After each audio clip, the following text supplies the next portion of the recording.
इस दुनिया में कोई ऐसी प्रॉब्लम नहीं है जिसका कोई सॉल्यूशन नहीं है, लेकिन लोग अपनी परेशानियों से निजात पाने के लिए जल्दबाजी में गलत फैसला कर लेते हैं, ये जानते हुए भी कि गलत रास्तों पर चलना खतरे से खाली नहीं है। आज की कहानी में भी ऐसा ही कुछ होता है, जिसकी वजह से एक नहीं बल्कि दो लोग हमेशा के लिए इस दुनिया को छोड़कर चले जाते हैं। लेकिन जब इसकी असलियत लोगों को मालूम चलता है तो वाकई में किसी को भी अपने कानों पर भरोसा नहीं होता है। वाकई में दोस्तों, आज की जो कहानी है ये आपके भी शरीर के रोंगटे खड़े कर देने वाली है। नमस्कार, प्रणाम, मैं आपका भाई, आपका दोस्त अभय, और आप देख रहे हैं द कीप क्राइम। दोस्तों, आज की जो सच्ची कहानी मैं आपको सुनाने जा रहा हूँ, ये सच्ची कहानी है मध्य प्रदेश के इंदौर शहर की। इंदौर का एक थाना पड़ता है एरोड्रम। एरोड्रम थाने के अंतर्गत एक इलाका आता है अशोक नगर, और इसी अशोक नगर का रहने वाला है ऋषि ठाकुर। ऋषि की पत्नी का नाम है सरिता ठाकुर। ऋषि की एक ही बेटी जिसका नाम है इशिका, जो अपने इलाके से पढ़ाई करती है। ऋषि जो एक प्राइवेट कंपनी में नौकरी करता है, तो वहीं उसकी पत्नी सरिता अपना खुद का ब्यूटी पार्लर चलाती है।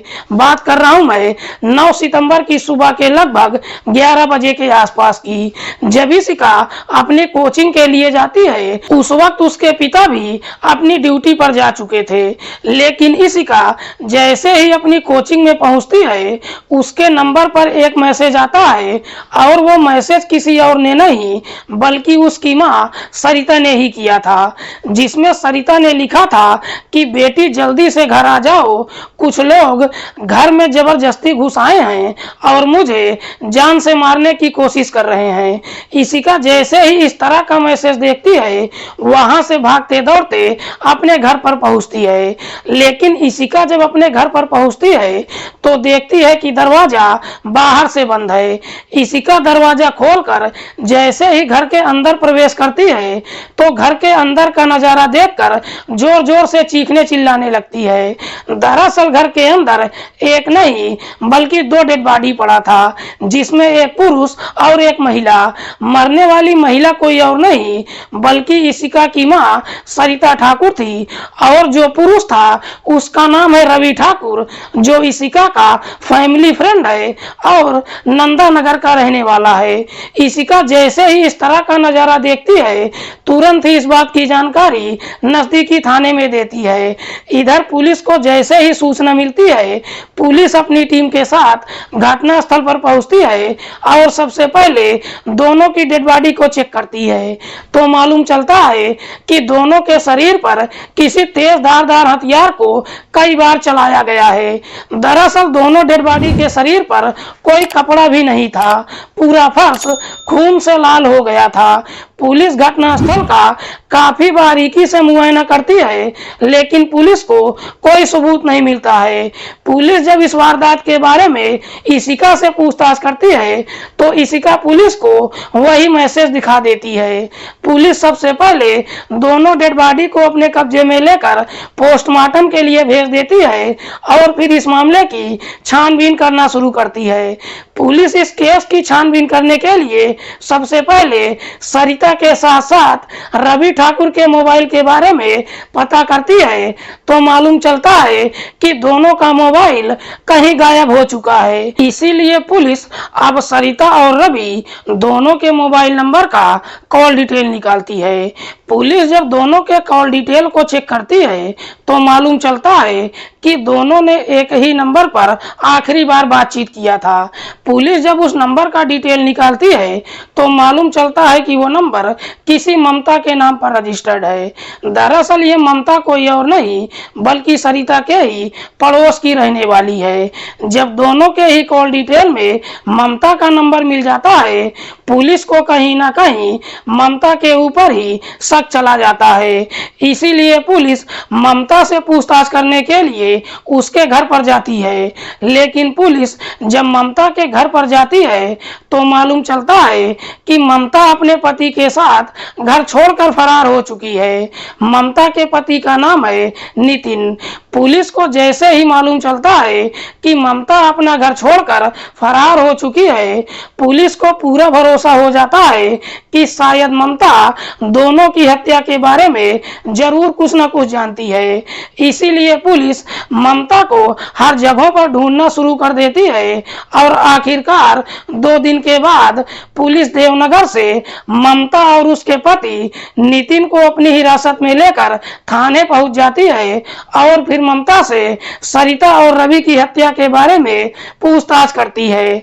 ममता भी बिना किसी शक्ति या दबाव के तुरंत ही अपनी सच्चाई कबूल कर लेती है, लेकिन ममता जब इस हत्या की पूरी कहानी बताती है तो वाकई में इसे सुनने के बाद हर कोई हैरान रह जाता है। रवि ठाकुर जो शादीशुदा ही नहीं है बल्कि उसके 3 बच्चे भी हैं।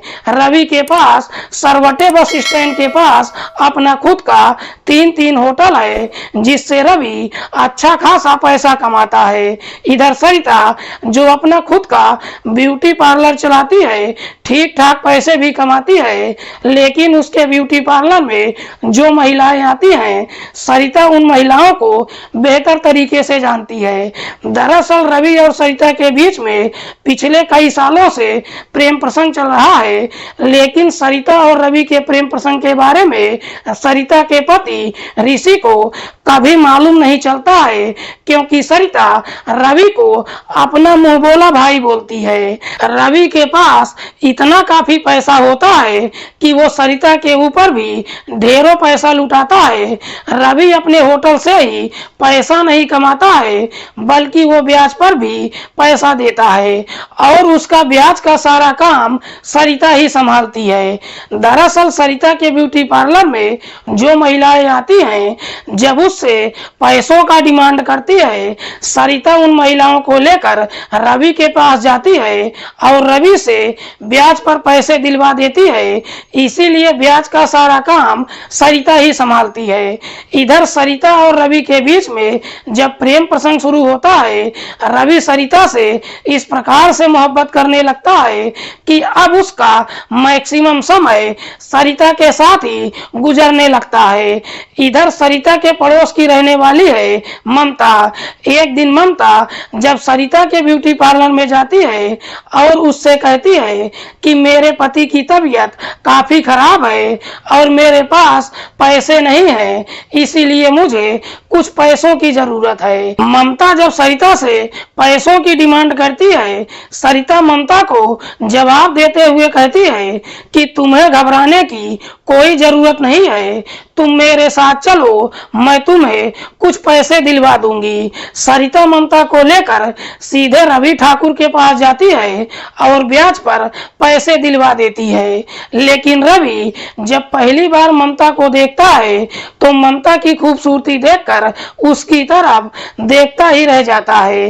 दरअसल पहली नजर में ही रवि ममता का दीवाना हो जाता है।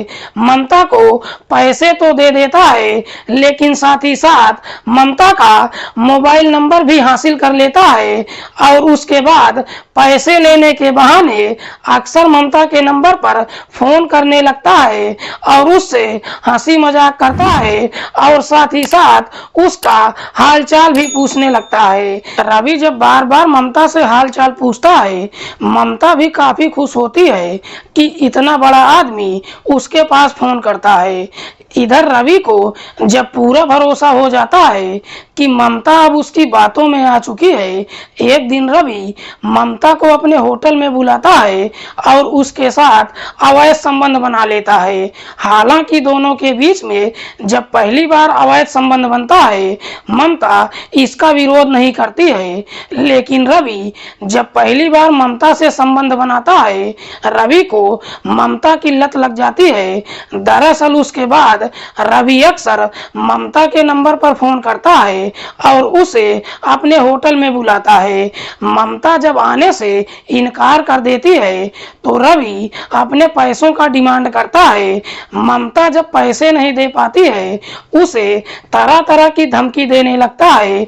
इसीलिए मजबूर होकर ममता को रवि के पास जाना पड़ जाता है। ये सिलसिला जब चलना शुरू होता है, ममता अब रवि से काफी परेशान हो जाती है। एक दिन रवि जब ममता को मिलने के लिए अपने होटल में बुलाता है, ममता रवि को साफ मना कर देती है, लेकिन ममता जैसे ही इनकार कर देती है, इधर रवि ममता के व्हाट्सएप पर एक वीडियो भेजता है। ममता जब उस वीडियो को देखती है, देखकर उसके पैरों तले से जमीन खिसक जाती है। दरअसल उस वीडियो में कोई और नहीं बल्कि रवि और ममता बिल्कुल नग्न अवस्था में थे। दरअसल ये वही वीडियो था जब दोनों का मिलन रवि के होटल में हुआ था। ममता जैसे ही इस तरह का वीडियो देखती है, देखकर एकदम से डर जाती है। तभी थोड़ी देर के बाद रवि ममता के नंबर पर फोन करता है और कहता है कि तुम मेरे पास आओगी या फिर ये वीडियो तुम्हारे पति को भेज दूं। रवि जैसे ही इस तरह की धमकी देता है, ममता एकदम से डर जाती है और फिर मजबूर होकर रवि के पास चली जाती है। दरअसल रवि अब उसी वीडियो को दिखाकर ममता को ब्लैकमेल करने लगता है, लेकिन जब बार बार इस तरह का सिलसिला शुरू होता है, एक दिन ममता सरिता के पास जाती है और उससे सारी बात बताती है। लेकिन ममता जैसे ही सारी बात बताती है, सरिता उल्टा ममता को ही धमकी देते हुए कहती है कि अगर वाकई में तुम्हें रवि से नहीं मिलना है तो तुम उसके पैसे वापस कर दो, क्योंकि इसके अलावा तुम्हारे पास कोई रास्ता नहीं है। सरिता जैसे ही इस तरह की बातें कहती है, ममता को पूरा भरोसा हो जाता है कि उसकी सहेली ने ही उसके साथ धोखा किया है। इसीलिए जब ममता के पास कोई रास्ता नहीं बचता है, आखिरकार एक दिन हिम्मत जुटाकर ममता खुद ही अपने पति को वो वीडियो दिखा देती है और अपने पति से सारी सच्चाई बता देती है। इधर नितिन को जब अपनी पत्नी और रवि की सच्चाई मालूम चलता है, नितिन और ममता के बीच में झगड़े तकरार शुरू हो जाता है।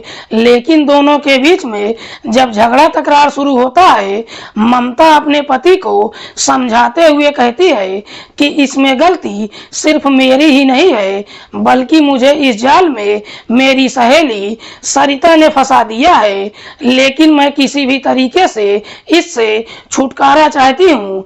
ममता जैसे ही इस तरह की बातें कहती है, नितिन भी अपनी पत्नी को माफ कर देता है और फिर दोनों रास्ता निकालते हैं कि कैसे रवि से छुटकारा मिल जाए और उसके पैसे भी वापस न करना पड़े।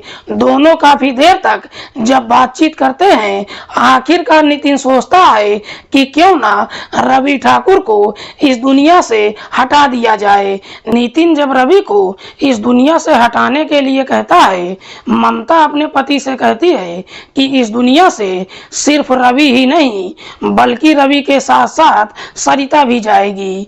दरअसल ममता और उसका पति रवि और सरिता को इस दुनिया से हटाने के लिए एक षड्यंत्र बनाते हैं। उसके बाद ममता रवि के फोन आने का इंतजार करने लगती है।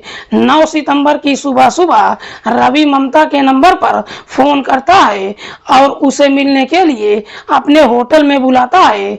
ममता रवि को जवाब देते हुए कहती है कि मैं होटल में नहीं आ सकती हूँ, बेहतर है कि तुम सरिता के घर पर आ जाओ।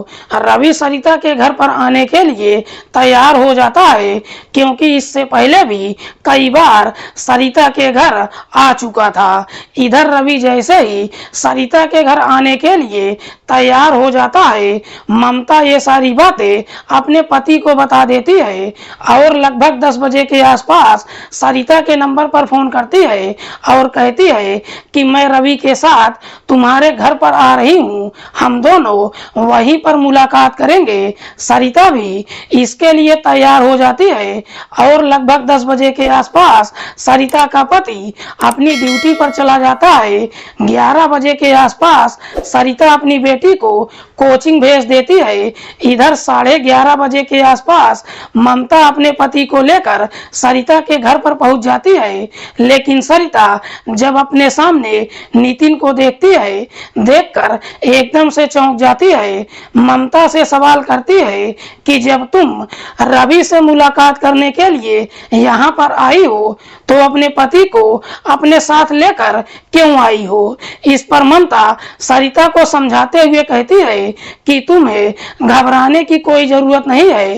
दरअसल नितिन मुझे यहाँ पर छोड़ने के लिए आया है, थोड़ी देर में यहाँ से चला जाएगा। जैसे ही थोड़ी देर में जाने की बात कहती है, ये सुनकर सरिता काफी खुश हो जाती है। कहती है कि तुम दोनों बैठो, मैं तुम दोनों के लिए चाय बना कर लाती हूँ और आज हम दोनों एक साथ ही रवि से मुलाकात करेंगे। सरिता किचन में चाय बनाने के लिए जाती है, लेकिन सरिता जैसे ही किचन में जाती है, इधर नितिन भी किचन में पहुंच जाता है और किचन से ही एक तेज धारदार चाकू उठाकर सरिता के ऊपर कई बार वार कर देता है, जिसकी वजह से घटनास्थल पर ही सरिता की मौत हो जाती है। उसके बाद नितिन सरिता के कमरे में जाता है और बेड के नीचे छुप कर बैठ जाता है। इधर ममता आगे के कमरे में बैठकर रवि के आने का इंतजार करने लगती है। जैसे ही थोड़ी देर में रवि वहां पर पहुंचता है, ममता रवि को अपनी बाहों में पकड़ लेती है। रवि जब सरिता के बारे में पूछता है तो ममता मुस्कुराते हुए जवाब देती है कि सरिता मार्केट गई है, वो बोली है कि मैं थोड़ी देर में वापस आऊंगी, तब तक तुम दोनों मौज मस्ती करो। ममता जैसे ही इस तरह की बातें कहती है, ये सुनकर रवि काफी खुश हो जाता है और सरिता के कमरे में दोनों एक दूसरे को अपनी बाहों में पकड़ लेते हैं। इधर ममता रवि के सारे कपड़े उतार देती है।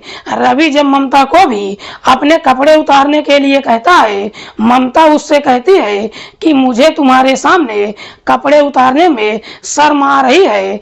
अगर तुम कहो तो मैं तुम्हारी आंखों पर पट्टी बांध देती हूँ, उसके बाद मैं भी अपने सारे कपड़े उतार दूंगी।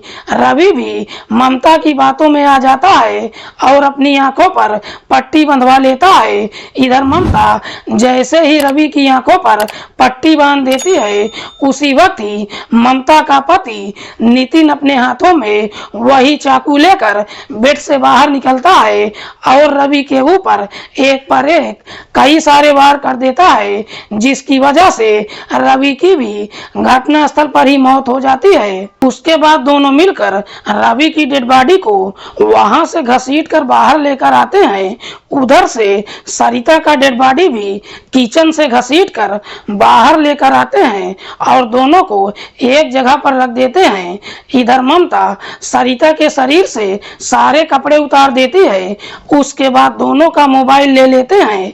ममता सरिता के मोबाइल से ही उसकी बेटी इशिका के नंबर पर मैसेज करती है और लिखती है कि कुछ लोग जबरदस्ती घर में घुस आए हैं और मुझे जान से मारने की कोशिश कर रहे हैं। दरअसल ममता ये मैसेज इसलिए भेजती है ताकि किसी को उन दोनों के ऊपर शक ना जाए। उसके बाद ममता और उसका पति बाहर निकलते हैं और दरवाजा बंद करके मौके से फरार हो जाते हैं। वाकई में ममता जब ये पूरी कहानी पुलिस को बताती है, पुलिस ममता और नितिन को अपनी हिरासत में लेकर जेल तो भेज देती है, लेकिन पुलिस जब रवि ठाकुर का मोबाइल चेक करती है तो उसकी गैलरी में कई सारे गंदे वीडियो मिलते हैं।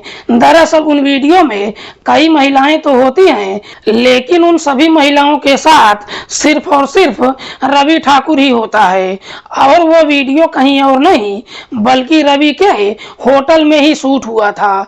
पुलिस जैसे ही इस तरह का वीडियो देखती है, पुलिस तुरंत ही अपनी टीम के साथ रवि के होटल में जाती है और जब होटल के कमरे को चेक करती है तो कमरे में पुलिस को कई सारे हिडन कैमरे भी बरामद होते हैं। दरअसल रवि जिन महिलाओं को ब्याज पर पैसे देता था, जो महिलाएं उसका पैसा वापस नहीं कर पाते थे, उन महिलाओं को अपनी मुंहबोली बहन सरिता के माध्यम से अपने होटल में बुला बुलाता था और उनके साथ अवैध संबंध बनाता था। साथ ही साथ उसी हिडन कैमरे से उनके साथ गंदी वीडियो भी बना लेता था। दरअसल रवि ठाकुर काफी मजे से अपनी जिंदगी जी रहा था, लेकिन आखिरकार एक दिन रवि ठाकुर को उसके कर्मों का फल मिल ही जाता है। दोस्तों, इस पूरी घटना के बारे में आप क्या सोचते हैं? आप अपनी राय कमेंट बॉक्स में हमको जरूर दीजिएगा। मिलते हैं किसी और सच्ची कहानी के साथ, तब तक के लिए नमस्कार, जय हिंद।